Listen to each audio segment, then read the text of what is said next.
Okay, alright. Update tayo sa ngayon sa Kim Pao updates. Oto na guys, ito na ho. Hi! Ito na yung pinakamasarap sa lahat. Habang nagpe-perform ang dalawa si Sage, ay may isang netizen po or may isa silang fans na talagang gusto nilang paghagin ng dalawa sa stage, at yun po ay ginawa naman ng dalawa guys, pero sa pilitan kasi nga isang fans po ang nagpahag sa kanilang dalawa. Pero ayun dito sa ating nakita at nasaksihan, si Paolo Avellino ay hiyang-hiya panuhinag ni si Kim Chu. Ano namang dahilan ni Paolo para hiyang-hiya panahihan si Kim Chu? Alam naman ng lahat na mayroon ng something sa kanila, which is pinapanayan nila sa isa't isa na may nag-uugnayan na talaga sa kanila. Pero even though pinatunayan na nila sa kanila guys, ay talagang pinipilit pa rin ni Paolo Avellino na hindi palata sa mga netizen or sa mga kasama niya, dahil nga po kinakantsawan siya sa mga ganyang galawan. Hindi lamang yan guys, ay alam naman din natin na paborito sila ng mga fans. Si Kim Chu guys ay napakabait niya. Talagang alagang-alaga si Paolo Avellino kay Kim Chu. Pinakita niya talaga na mahusay si Paolo Avellino sa lahat ng bagay.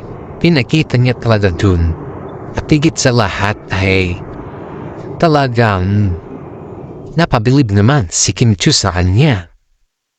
Ito yung hudyat sa atin guys na para bisitahin natin ang katotohanan sa kanila, tumingin natin ang katotohanan sa kanila, dahil ang mga katotohanan kasi paminsan-minsan hindi yan sinasabi, kundi pinapakita yan sa atin. Ang hirap kasi sa kanila guys, pag sila na yung dalawa, ang hirap mo silang paminin sa mga bagay-bagay na hindi pa dapat nila kumbaga isasabihin na dapat na nila. For God's sake nga ang sabi, for God's sake, why they deny everything and everything was shown in the public na sila na. Ayun nga dito sa interview ni Paolo Avellino, ang nagpapasaya daw sa kanya is si Kim Chu, and that is called may nag-ugnayan na, kasi hindi mo naman masabi sa isang interview na maglakas loob ka na magsabi na ang nagpapasaya sa iyo ay ang isang tao, kundi si Kim Chu, kung wala talagang nag-ugnayan sa kanilang dalawa. Yan po yung hudyat para sa akin na bilang some fans nila, na kung ano na yung mga tanong natin ay nasagot na ni Paolo. Kasi si Paolo po ay nadudulas ito sa lahat ng kanyang may interview. Shout out po natin mga senior citizen dyan na talagang sumusubaybay sa atin, at shout up din po tayo sa kanila kasi sila po yung talagang viewers natin. Alam kong naghahanap na ka namang iba nating vlog dahil ilang minuto lang tayo, dalawang beses lang tayo nag-vlog sa isang araw, at sana naman po guys is paki-like and share naman po yung ating vlog dahil mas marami pong nanonood dyan kung paki-like and share po natin. E pag-share po natin ito is talagang dadami yung ating mga viewers. Dadabo naman po tayo sa ibang balita naman pagdating sa karera ng dalawa. Ayon dito sa ating narinig sa loob ng showbiz guys, yung karera ng dalawa ay parang pinaghahatian daw. Ibig sabihin ay pinaghahatian ay ang mga iba punta sa Katden, ang mga iba punta sa Kim Pao. Kasi nga po hindi pa lumabas yung streaming na kanilang movie, at doon pa natin malalaman kung sino or ilan yung manonood sa kanilang ticket for sa movie. Of course guys, kung i-observe natin ang lahat, kung sino yung maraming ticket, yun po yung maraming nanonood. Kung sino maraming nabentang ticket, yun po talaga yung marami talaga. Pero kung yun ay binili mo lang on the spot lahat at wala naman nanood, konti lang ay counted pa rin yun na nanood sila kasi bumili ka ng ticket eh. Ang grossing style kasi guys ay basis yan sa ticket kung ilan yung na-produce mo ticket. Kaya ito guys ang daming nagsasabi na halos daw nalampasan na daw ni Kim Pao ang mga galawan ng Katniel. Sa tingin ko naman, oo. Kasi sa loob pa lang ng showbiz guys, ang sigaw ng mga kapwa nilang artista, Kim Pao din eh. Hindi Katniel at saka hindi Kat din. Pero pag sigawan naman kasi yung pinakamalakas talagang mas malakas ang Kim Pao. Yung mga first timer na nakakapanood sa Kim Pao na aktibidades guys kitang-kita mo dito po ano talaga yung magiging resulta. Kitang-kita mo dito po ano talaga yung kanilang mga impact ba sa audience. Mas maraming mga Pilipino po ang nagsasabi na sobrang lakas ng Kim Pao sa ibang bansa. Ang daming nagsasabi niyan guys, halos lahat ata sila. Kasi hindi daw sila nakakapanood ng Kim Pao sa mga Netflix na sila nanonood. Sana naman po ay ibigay na ng kanilang network kung pwede sila manood sa Kim Pao dahil alam naman din natin na pag sila ay nanood ng Kim Pao ay halos lahat dadami ang kanilang mga fans.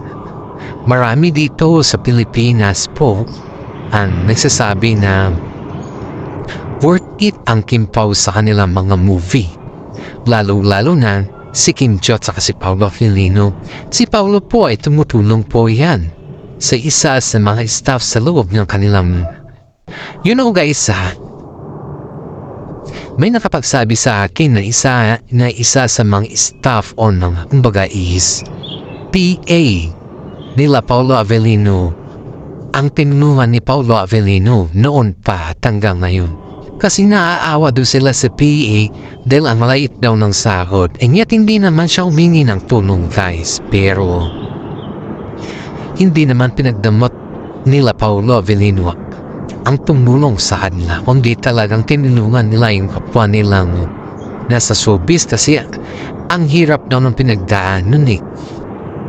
Nasa hospital ata yung kanyang mother and at the same time punti pa yung kanyang sahod. Kaya itong si Paolo Avellino na to guys ay talagang hindi na pinabayaan yung kanyang katrabahuan. Kasi nga po kahit ganun yung sitwasyon niya ay talagang pinabilib niya. Hindi lang pinabilib guys, ang dami niya pinabilib sa loob ng showbiz dahil kusa siyang nagbibigay. Hindi man ito demand or hindi ito baga is wala siyang ina-after na ibang kapalit kundi nagkukusa ito. Nagkukusa sa lahat ng bagay dahil alam niya na dun daw din siya nagsimula.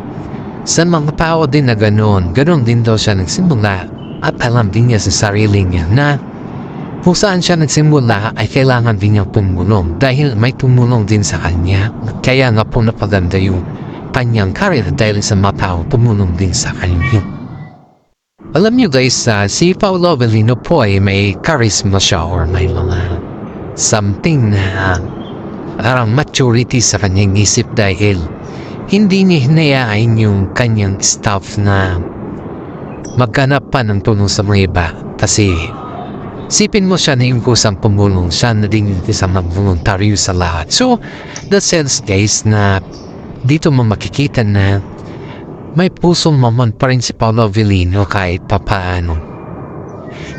Diba siyempre pag ikaw naman kasi yung sa sitwasyon na nagawa mo ba or nangyari sa inyo or through by your experience ay masasabi mo sa inyong sarili na kung ano man yung may experience mo ayaw mo na may experience din ng ibang tao yan. Kaya nga po sa lahat ng mga tao dito ay proud sila kay Paolo Avellino dahil sa ganun at kitang-kita naman ng mga ibang tao na ang pagiging mabait ni Paolo Avellino sa lahat ng mga kasama niya sa industriya. Ayan po yung napapatibay sa atin na tayo ay Pilipino pa rin.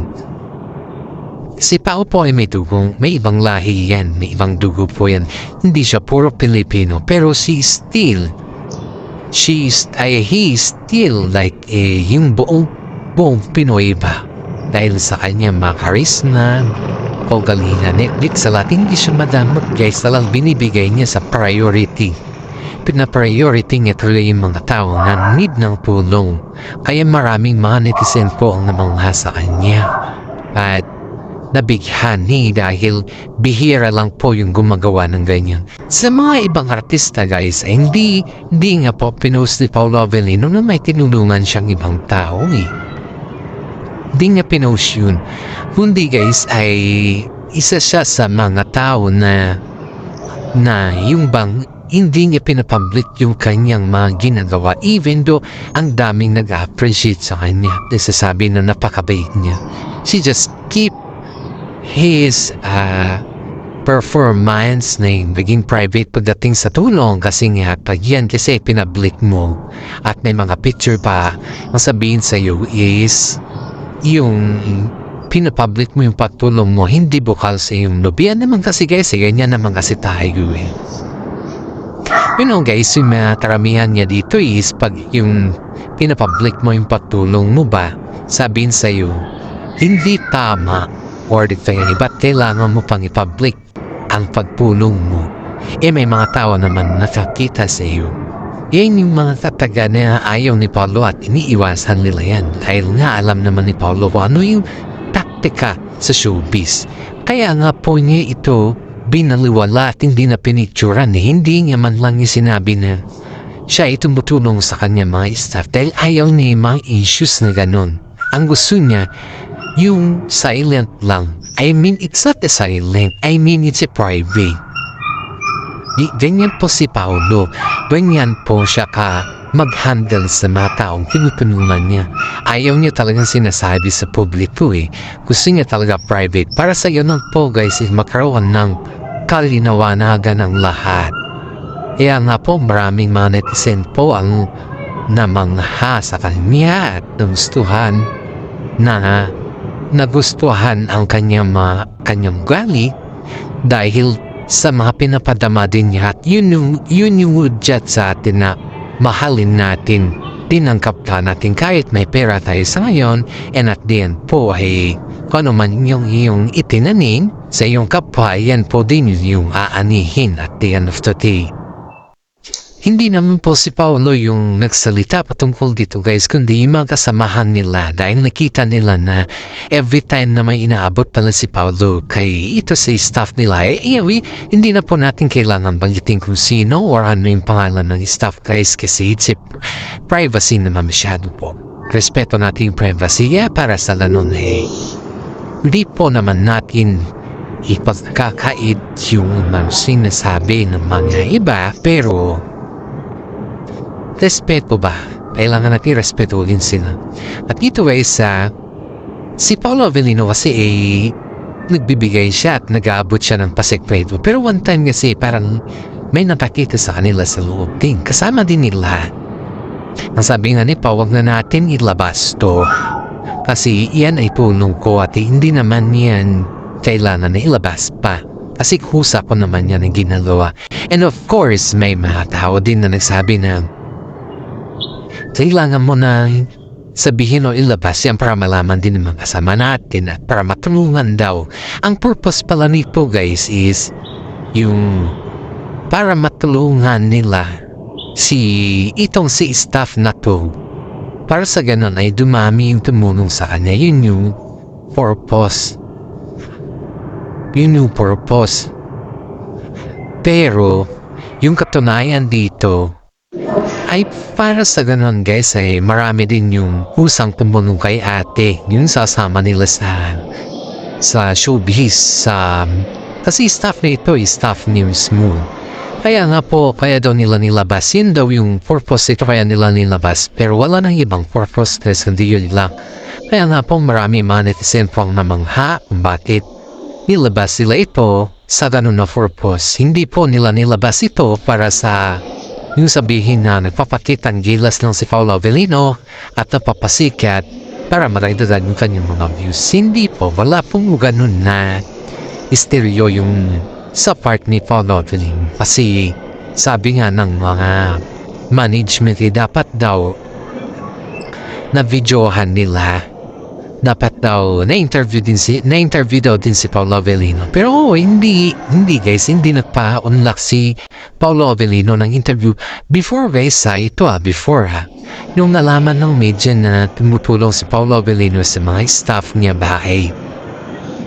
Kinonek nila yun sa kanyang interview at tinanong si Paolo Avellino. Pero sagot lang ni Paolo Avellino dito guys ay hindi daw siya, kumbaga ayaw daw niya magsalita, ayaw niya magbanggit at ayaw niya magsalita about sa mga ganun terms. Kasi nga po, alam niya sa kanyang sarili na hindi naman karapat dapat na sabihin yung mga ganun na bagay kasi sa itong private naman. Nakakaya naman dun sa taong tinulungan niya, baka sabihin niya na naghahanap siya ng mga views or naghahanap siya ng mga simpatya ba. And yet, kung sino daw yung gustong tumulong kay ate, open lang daw naman si ate na tumanggap kung ano man meron dun. Kasi si ate talaga, yung kasama ni Paolo Avellino ay talagang nangangailangan po ng tulong guys. Marami sa mga netizen po ang nagsasabi na dapat ay tulungan natin si ate, hindi lamang po si Paolo. Kasi nagawa nga ni Paolo na tumulong na private, hindi public tayo pa kaya na medyo may anak na sa buhay. Yun po yung sinasabi ng mga ibang netizen dito guys na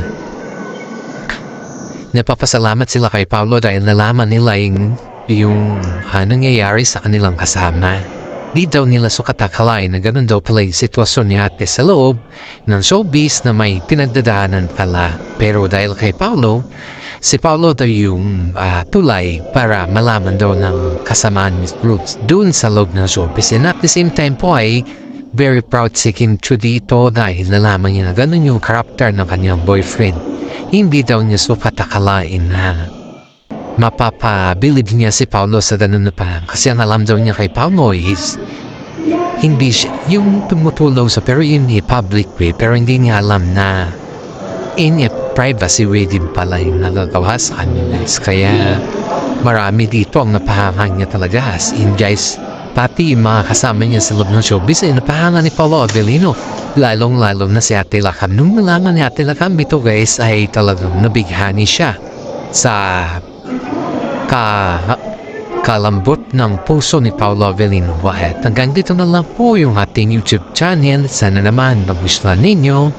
Maraming salamat. Paki-like, share naman po yung ating YouTube channel. God bless po sa ating lahat.